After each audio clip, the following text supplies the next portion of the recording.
Hello दोस्तों।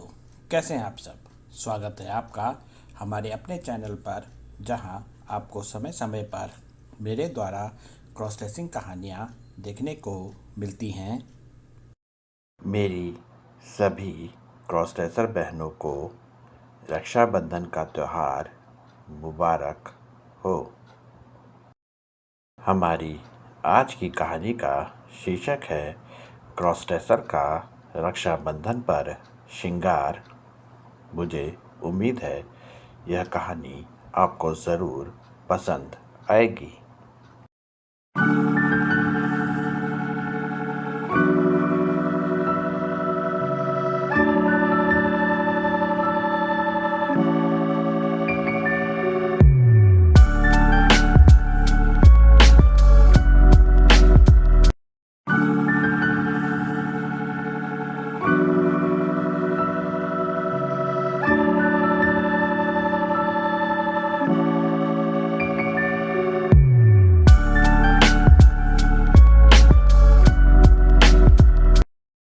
रक्षाबंधन भारतीय संस्कृति का एक ऐसा पावन त्योहार है जो भाई बहन के पवित्र रिश्ते को उजागर करता है।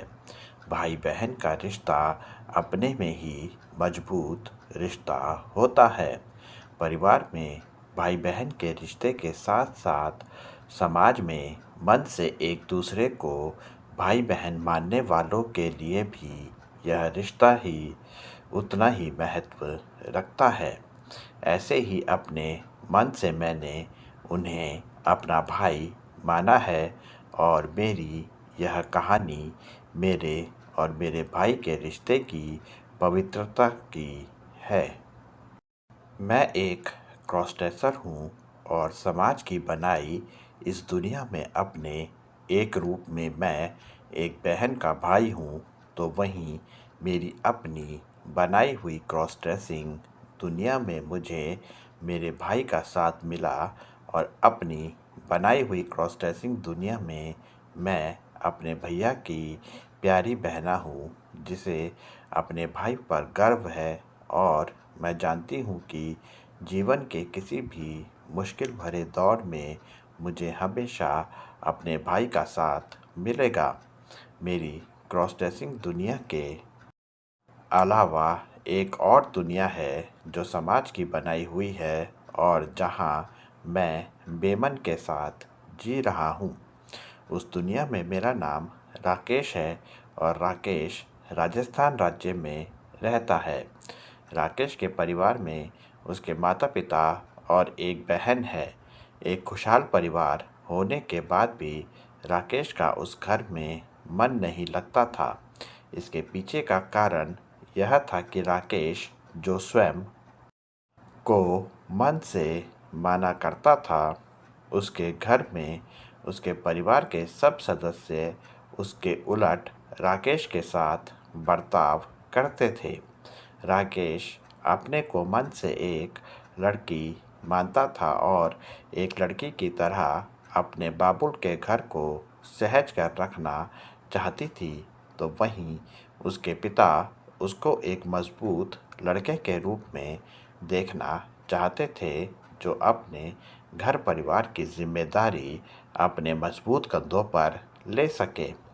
राकेश अपने मन से अपनी बहन की तरह साज श्रृंगार करना चाहती थी। वह अपनी बहन की तरह अपनी कलाइयों पर रंग बिरंगी चूड़ियाँ पहनना चाहती थी, तो वहीं उसकी बहन उसकी कलाइयों पर चूड़ियों की जगह राखी बांध दिया करती थी। राकेश अपनी माँ की प्यारी बिटिया बनना चाहती थी। राकेश चाहती थी कि उसकी माँ बड़े प्यार से अपनी बिटिया के लंबे लंबे बालों को संवारे और उसके बालों की चुटिया बनाए। वहीं राकेश की माँ राकेश की बहन के अब तक बाल बनाया करती थी। अपनी कोई भी चाहत पूरी ना होने के दुख से मैंने अपनी एक अलग ही दुनिया बना ली, जिसको मैं अपने खुश मन के साथ जीती हूँ। अपनी बनाई इस दुनिया में मैं अपने माँ पिताजी की प्यारी बिटिया बन जाती हूँ। अपनी कलाइयों में रंग बिरंगी चूड़ियाँ भी पहनती हूँ और अपने लंबे बालों की खुद अलग अलग स्टाइल में चोटियाँ भी बनाती हूँ। अपनी बनाई इस क्रॉस ड्रेसिंग दुनिया में मैं हसीन हसीन सपनों में खोई हुई रहती हूँ। समाज की बनाई हुई दुनिया में तो मेरा नाम मेरे माता पिता ने रखा था, पर अपनी खुद की बनाई हुई दुनिया में मैंने खुद का अपना एक प्यारा सा नाम रखा हुआ है और वह नाम है रानी। मेरी यह सारी चाहतें घर में रहकर पूरी नहीं हो सकती थी, इसलिए जब मैं नौकरी करने लगी तो मैंने अपने घर वालों की जानकारी के बिना अपने घर से थोड़ी दूरी पर एक कमरा किराए पर लिया हुआ था और धीरे धीरे मैंने अपने घर को अपनी चाहतों वाले सामान से भर लिया था, जिसमें मेरे साज श्रृंगार का पूरा सामान, मेरे कपड़े जिनमें साड़ी सलवार कमीज थे। मेरे पास अब वहाँ हर सामान था जिसकी ज़रूरत एक लड़की को होती है और जिसकी मुझे जब भी चाहत होती थी वह सामान मैं अपने लिए खरीद लिया करती थी और उसको अपने कमरे में पहनकर देख लिया करती थी। अब मैं आपको बताती हूँ कि मेरे साथ ऐसा क्या हुआ था जिसके कारण मेरी मुलाकात मेरे भैया से हुई थी। मेरे भैया का नाम नयन है और वह मेरे घर के नज़दीक ही रहते हैं। नयन का नाम समाज में आदर के साथ लिया जाता है क्योंकि वह हमारे शहर के एक जाने माने वकील हैं जिन्होंने बहुत से बेसहारों की मदद की है। उन बेसहारों में एक मैं भी हूँ जिसकी मदद मेरे भैया ने ऐसे समय में की थी कि जिससे आज मैं आपके सामने अपनी कहानी बताने लायक हूँ। वरना अगर उस दिन भैया ने मुझे ना बचाया होता तो ना जाने मेरे साथ क्या हो जाता।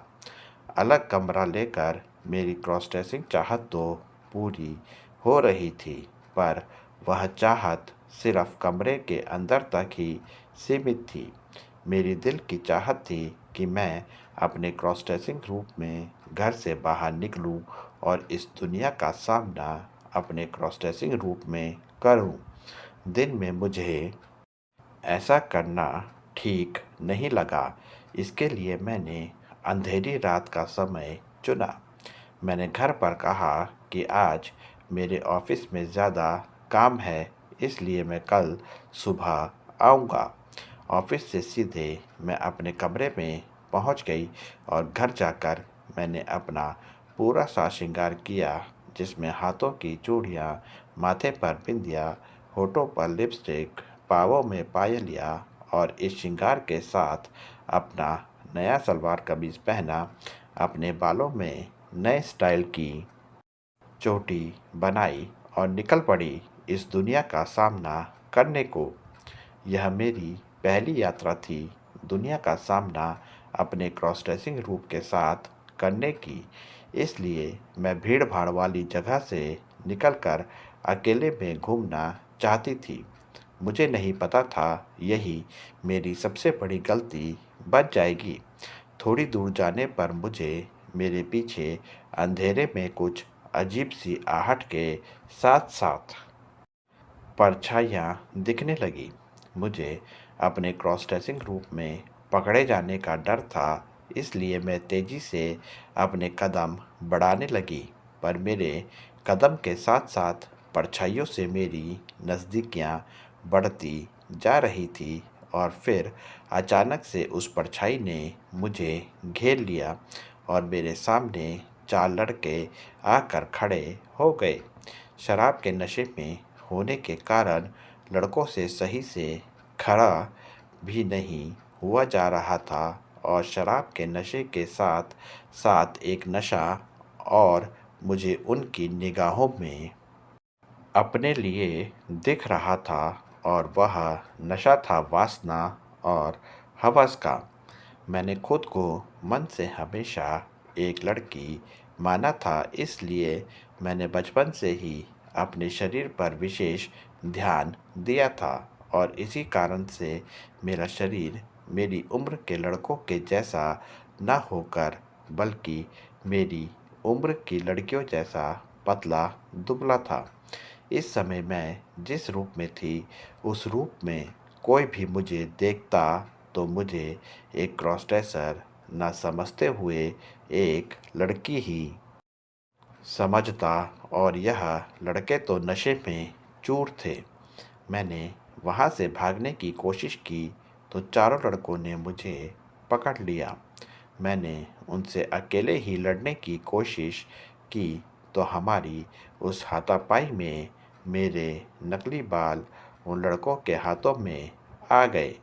मैं मदद को चिल्ला भी नहीं सकती थी क्योंकि उस समय मुझे सबसे ज़्यादा इस बात का डर लग रहा था कि मेरे चिल्लाने से और लोग आ जाएंगे।